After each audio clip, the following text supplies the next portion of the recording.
Hi friends, time வந்து மணி 7 இதுதான் என்னுடைய ஸ்மால் பேக்கிங் செட்டப். ஆனால் இதில் இருக்க காஸ்ட்டே அரௌண்ட் 12 வரைக்கும் ஆமாம் 12,000 மேலே ஆகிருக்கு. ஸோ கீழே கொஞ்சம் ப்ராடக்ட்ஸ் இருக்குது, கப்ஸு மற்ற ப்ராடக்ட்ஸ்லாம் கீழே வச்சுருக்கேன். பீட்டருக்கு தான் வாங்கினேன். அதுக்கப்புறம் இதெல்லாம் என்னுடைய பேக்கிங் எசென்ஷியல்ஸ் எல்லாமே நல்ல பிராண்டடான ப்ராடக்ட்ஸ் மட்டும் தான் யூஸ் பண்ணுறேன். அதுக்கப்புறம் நீங்கள் கொஞ்சம் பிவிசி பாக்ஸஸ்லாம் வச்சுருப்பேன்.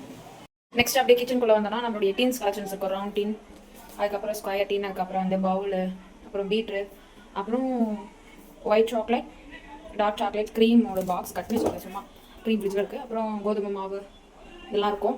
நாளைக்கு வந்து இந்த இடத்துல ஓடிஜி செட்டப் பண்ண போகிறோம். ஸோ இதுதான் வந்து எங்கள் கிச்சன். ஸோ இந்த இடத்துல நாளைக்கு ஓடிஜி செட் பண்ணிவிட்டு நீங்கள் இந்த இடத்துல தான் வந்து கேக் பேக் பண்ண போகிறேன். ஃப்ரிட்ஜ் வந்து பார்த்திங்கன்னா இங்கே பேக் பண்ணுறேன்னா அப்படியே பின்னாடியே ஃப்ரிட்ஜ் இருக்கும். ஸோ எனக்கு ஈஸியாக வாட்டமாக இருக்குன்றதுனால இப்படி வச்சுருக்கோம். அங்கேருந்து ப்ராடக்ட்ஸ்லாம் வந்து பாதிக்கு கொஞ்சம் இங்கே ஷிஃப்ட் பண்ணியாச்சு. ஆல்ரெடி இங்கேருந்த ப்ராடக்ட்ஸ் தான் இதெல்லாம். பட் இந்த சுகர், மைதா, கொக்கோ பவுடர் மற்ற ப்ராடக்ட்ஸ்லாம் வந்து கொஞ்சம் மட்டும் ஷிஃப்ட் பண்ணியிருக்கேன். இதான் ரேக் இருந்தால் கரெக்டாக இருக்கும். ப்ராடக்ட்லாம் அங்கே வச்சுட்டுனா இந்த இடத்துல ஓடிஜி வச்சுட்டா பர்ஃபெக்டாக இருக்கும். அதை செட் பண்ணணும்.